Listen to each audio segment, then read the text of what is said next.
10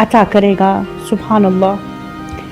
اب یہ تو بقیہ مہینوں میں قرآن کی تلاوت کا ثواب ہے، مگر ماہ رمضان الکریم میں قرآن کی تلاوت کا کتنا ثواب ہے. آقا فرماتے ہیں کہ اگر کسی نے ایک آیت کی تلاوت ماہ مبارکہ میں کی تو اسے پروردگار عالم اتنا ثواب دے گا کہ جیسے اس نے پورے قرآن کو ختم کیا ہو. سبحان اللہ.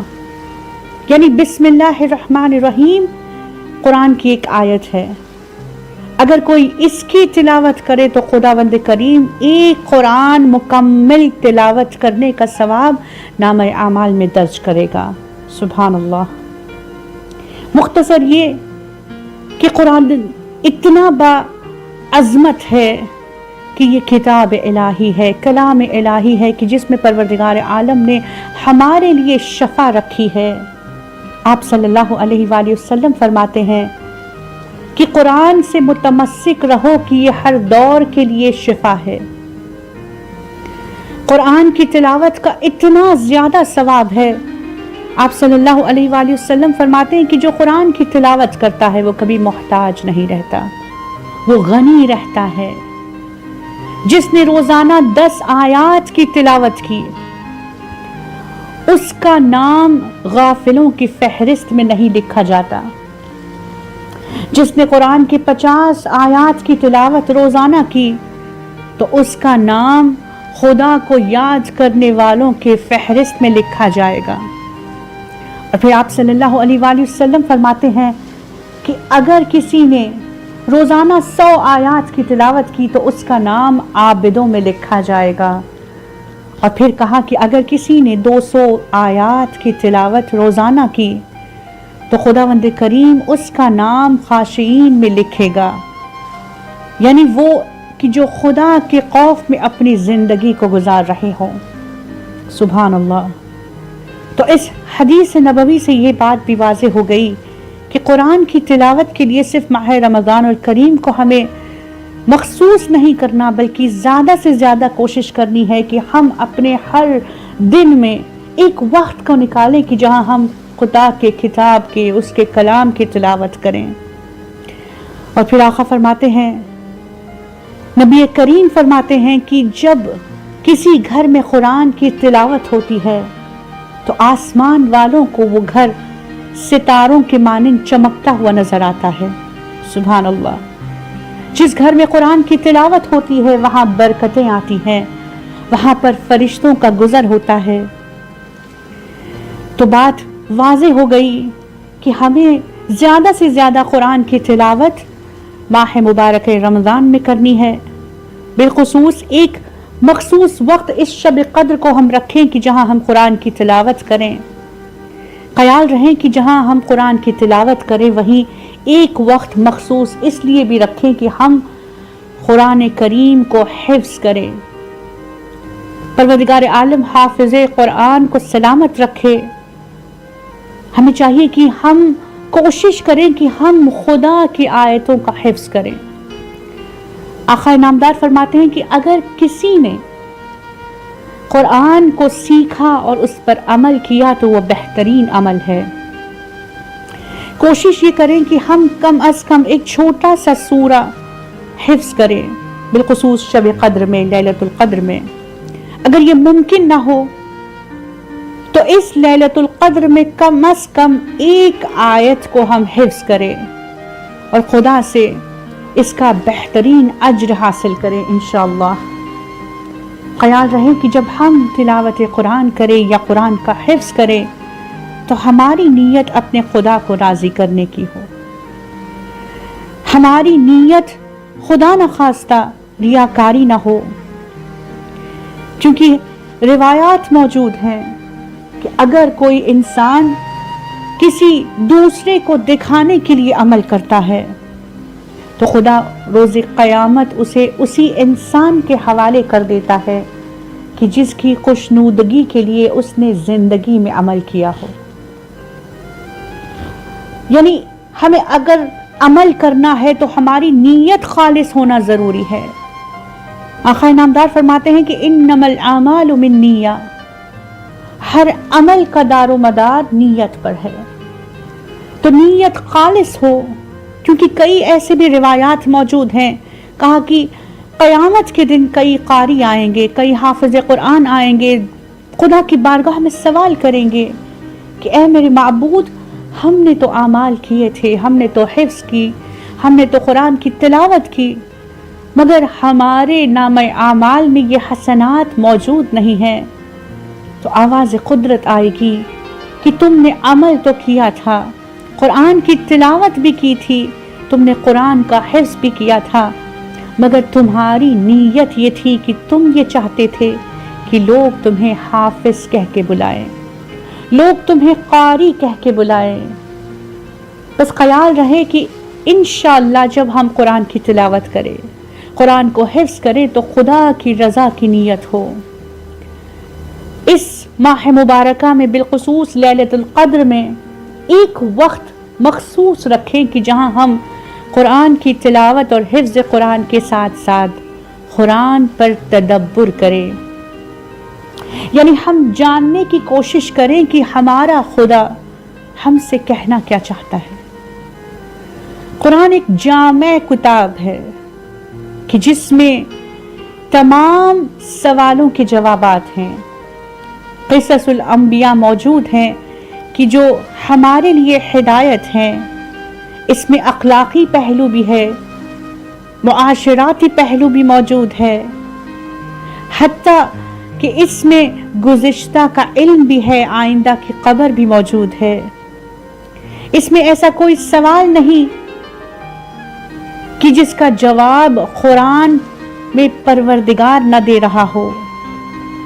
ہر طبقے کا انسان اپنی منشا کے حساب سے اس سے مستفید ہو سکتا ہے، تو ہمیں چاہیے کہ ہم ایک وقت معین کریں کہ جب ہم قرآن پر تدبر کریں، اس کی آیات پر غور و فکر کریں، اس کے مفہوم کو جاننے کی کوشش کریں۔ بالخصوص اس شب قدر میں ہمیں چاہیے کہ ایک وقت معین کریں کہ جب ہم دینی علم کو حاصل کریں، کیونکہ دین اسلام میں علم حاصل کرنے کی اتنی تاکید کی گئی کہ پروردگار عالم نے اسی قرآن کریم کے نزول کی ابتدا اقرا سے کی ہے۔ اقرا سے پروردگار عالم نے قرآن کے نزول کی ابتدا کر کے یہ بتا دیا کہ دین اسلام میں علم حاصل کرنے کی کتنی تاکید کی گئی ہے، حتیٰ کہ آقا نامدار آپ صلی اللہ علیہ وآلہ وسلم فرماتے ہیں کہ 1 گھنٹے کی دینی گفتگو 1 رات کی عبادت مقبولہ سے افضل ہے۔ سبحان اللہ۔ آپ صلی اللہ علیہ وآلہ وسلم کا زمانہ ہے، مسجد نبوی میں 2 گروہ عبادت پروردگار میں مشغول ہیں، دونوں نیکی کر رہے ہیں۔ ایک گروہ وہ ہے کہ جو تسبیح و تحلیل کر رہا ہے، عبادت میں گزار رہا ہے، ذکر میں گزار رہا ہے، تو دوسرا گروہ وہ ہے کہ جو علمی گفتگو میں اپنے اوقات کو گزار رہا ہے۔ آپ صلی اللہ علیہ وآلہ وسلم جب مسجد میں داخل ہوئے تو اس وقت آپ نے دونوں گروہ کی سراہی کی، کہا کہ دونوں نیکی کر رہے ہیں۔ پھر آقا نامدار اس محفل میں جا کر بیٹھے، اس گروہ میں شامل ہوئے کہ جہاں دینی گفتگو ہو رہی تھی، جہاں پر لوگ علم حاصل کر رہے تھے، اور پھر آپ صلی اللہ علیہ وآلہ وسلم نے بتایا کہ بے شک دونوں گروہ نیکی کر رہے ہیں، مگر سب سے بہترین عبادت یہ گروہ کر رہا ہے کہ جو دینی علم کو حاصل کرنے کی کوشش کر رہا ہو۔ پھر آقا نے فرمایا کہ پروردگار عالم نے مجھے معلم بنا کر اس روئے زمین پر بھیجا ہے۔ سبحان اللہ۔ مختصر یہ کہ اس شب قدر کو ہمیں چاہیے کہ ایک وقت ہم مقرر کریں، مخصوص کریں کہ جب ہم دینی احکام کو جاننے کی کوشش کریں، ایک حدیث کو یاد کریں، ایک احکام دین کو یاد کریں۔ جہاں شب قدر کو درک کرنے کی بات آتی ہے تو خیال رہے کہ اسی رات میں ہمیں ایک وقت ذکر الہی کے لیے بھی مخصوص کرنا ہے، کیونکہ یہ ایک ایسی عبادت ہے کہ جس کے بارے میں آقا نامدار فرماتے ہیں کہ ذکر خدا ایک ایسی بہترین عبادت ہے کہ جو ہمارے درجات کو بلند کرتا ہے۔ جنت میں لوگوں کو اس بات کا پشیمانی ہوگی کہ کاش دنیا میں کچھ اور وقت ذکر الہی میں صرف ہو جاتا تو آج جنت میں ہمارے درجات بلند ہوتے۔ سبحان اللہ۔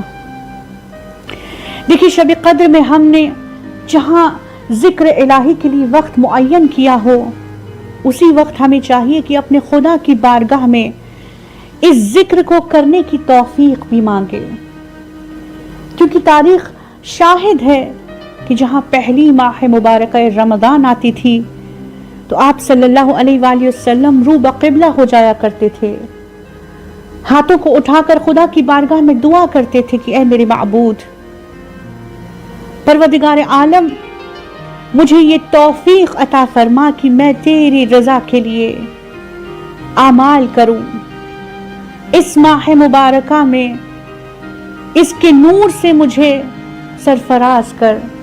اے میرے پروردگار، اس ماہ مبارکہ میں قیام اللیل کرنے کی، تلاوت قرآن کرنے کی اور روزے رکھنے کی توفیق مجھے عنایت فرما۔ آپ صلی اللہ علیہ وآلہ وسلم نے گویا ہمیں اس کی تاکید کی ہے کہ جب ہم کوئی عبادت کرنے کے لیے بیٹھے تو اس کی توفیق بھی اپنے خدا سے مانگے، کیونکہ خدا ہی وہ ہے کہ جو اپنے بندوں کو توفیقات سے نوازتا ہے۔ امام حسین علیہ السلام کے بہترین جملے کہ جہاں آقا فرماتے ہیں کہ اے میرے معبود، تو وہ ہے کہ جس نے اپنے ذکر کی مٹھاس کو اپنے بندوں کے منہ میں کھول دی، جس مٹھاس کو محسوس کرتے ہوئے تیرے بندے تیری بارگاہ میں ذکر کرتے ہیں۔ سبحان اللہ۔ یعنی بات واضح ہو گئی کہ ذکر کرنے کی توفیق بھی ہمیں خدا ہی عطا کرتا ہے۔ جناب یعقوب نبی علیہ السلام کا زمانہ ہے جب ان کے بیٹوں نے جناب یوسف علیہ السلام کو کنویں میں ڈال دیا تو یعقوب نبی نے خدا رب العزت کی بارگاہ میں دعا کی، کہا پالنے والے میرے بیٹوں نے یوسف جیسے کو کنویں میں ڈال دیا اور تو نے انہیں سزا نہ دی۔ وہی آئی کہ اے یعقوب، میں نے اپنی ذکر کی لذت سے تمہارے بیٹوں کو محروم کر دیا ہے، وہ ذکر تو کریں گے مگر میری ذکر کی لذت سے محروم ہو جائیں گے۔ بات واضح ہو گئی کہ محض اللہ اکبر کہنا اور بات ہے، مگر خدا کے عشق میں ڈوب کر، اسے اکبر جان کر، اس ذکر کی لذت کو محسوس کرتے ہوئے ذکر کرنا اور بات ہے۔ پروردگار کی بارگاہ میں ہم یہ دعا کرتے ہیں کہ اے میرے معبود، اس ماہ مبارکہ میں ہمیں ذکر کرنے کی توفیق عطا فرما۔ جہاں ہم نے ذکر کیا تو خیال رہے کہ صرف یہ زبانی لفظوں کی ادائیگی تک نہ رہ جائے، بلکہ ہم پورے وجود کے ساتھ، دل کی گہرائیوں کے ساتھ خدا کا اس طرح ذکر کریں کہ امام علی علیہ السلام فرماتے ہیں کہ خدا کا ذکر کبھی غفلت میں نہ کرنا۔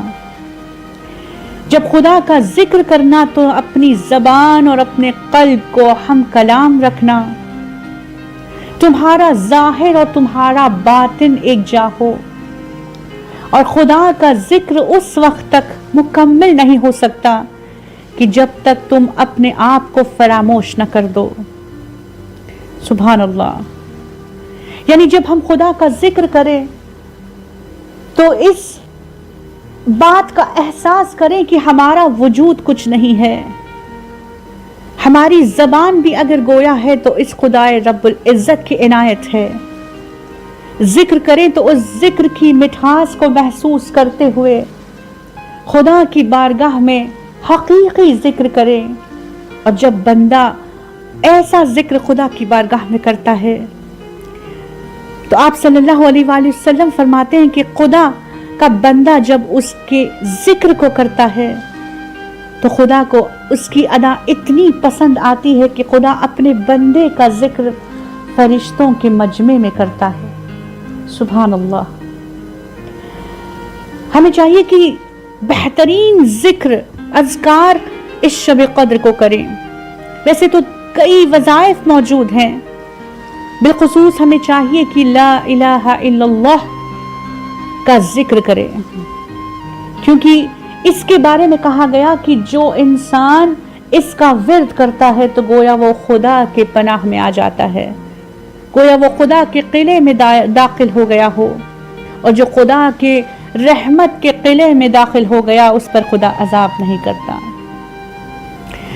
بہترین ذکر آقا نامدار نے اپنی بیٹی فاطمۃ الزہرا سلام اللہ علیہا کو دیا، کہ جسے ہم تسبیح فاطمہ کے نام سے جانتے ہیں، جس کے بارے میں روایات موجود ہیں کہ اگر اس سے بہترین کوئی ذکر ہوتا تو آقا نامدار اپنی لخت جگر کو وہ تحفے میں عطا کرتے.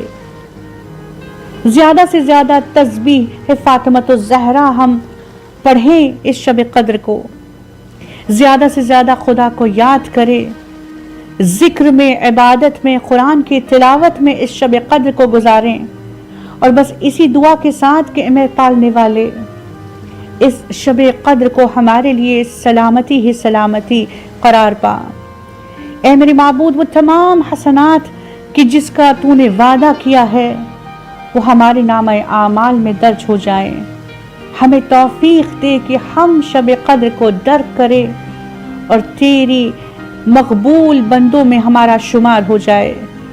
وآخر دعوانا ان الحمد للہ رب العالمین.